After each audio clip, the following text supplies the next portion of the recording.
নিজের চোখে দেখা কিছুদিন আগে একটা জানাজা পড়িয়েছে, খোদার কসম করে বলছে 6:30 ইন্তেকাল করেছে। হসপিটালের বিল দেনেওয়ালা নাই, 4 সন্তান।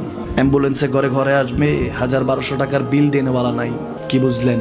ক্ষণস্থায়ী দুনিয়া। মুমিনের কম থাকলেও আমি বলি, কেউ যদি এসে বলে হুজুর একটু দোয়া করেন, খুব পেরেশানিতে আছি, আমি তার হাত চুমু খেয়ে বলি তোমাকে মোবারকবাদ, আল্লাহ তোমাকে ভালোবাসে। পেরেশানি তো মালিক দেয়, এই জন্য এটা রহমত মুমিনের জন্য। পেরেশানি দেয় যখন ফেরেশতারা বলে আল্লাহ চাইতেছে টাকা পয়সা চাইতেছে, বলে এটা কি? বলে ফাসেক, দে বিদায় কর। তার চাওয়া চেয়ে বিরক্ত লাগে, বিদায় কর, কি লাগে দে।